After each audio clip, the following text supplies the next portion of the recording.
So for MileSplit, we're here with Anna Gibson. She just won the girls' mile. I guess talk about your race. What was your race plan going into it, and how did it plan out? So my race plan was to kind of relax the first 2 laps, and well, I was supposed to get off the line quick and then make sure that I got myself in a position where I was able to check any move that anybody made. And then if we went through the 800 slow, to kind of jump on it and, you know, make sure that we kept the pace honest. And if it was fast, just to sort of hang in there. And then the 3rd lap, as soon as we went through the 800, we were slow, but thankfully Taylor Rowe jumped on it, and so she took off as soon as we crossed the line. And so, you know, I just had it in the back of my head, I was like, I have to go with her, so I did. And there were a couple of other girls who also jumped with that move, and we all got up there with her.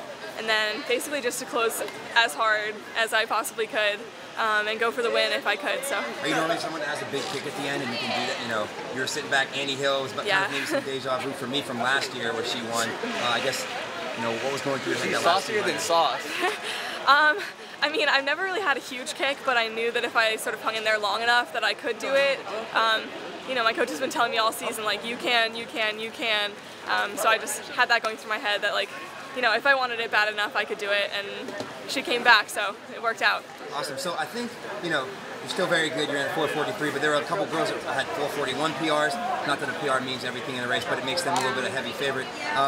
Talk about what it was like to kind of be under the radar, and you think that helped you to win? I think naturally, just being from Wyoming, kind of out in the middle of nowhere, no one really knows what Wyoming even is.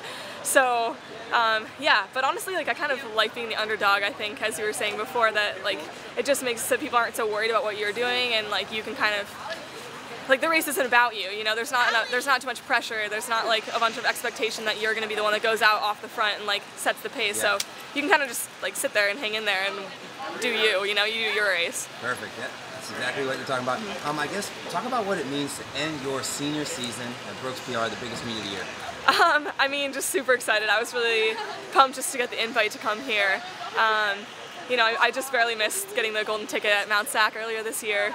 I think it was 400 separating Riley Bowen and I, so I was super close, but I was hungry for it, and I made it happen the rest of the season. So just to come out here as a final race, this has been so much fun too, just like getting to know all these super fast people, and you know, I'm gonna see them again, so it's fun to make the friends. Speaking of that, what was your favorite part of the Brooks experience?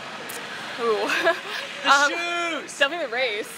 I'd say the race was definitely the most fun part, but I think that this afternoon and like the rest of the night tonight is going to be super fun too. Just everyone's like more relaxed now after the race is over, and most people are done with their season, so. Awesome. Do you like the red or the yellow kit better? Ooh.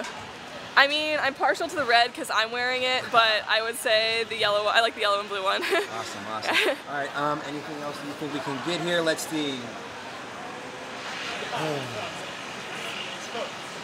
What way, if you could have run that race again better, maybe for a faster time and maybe get down to like a 42 or a 441, what could you have done? I know the main goal is just to win, and it was great, but yeah, if you wanted to run a little faster, what could you have done? I mean, I don't think I really saved myself any energy by not taking the lead those first 2 laps.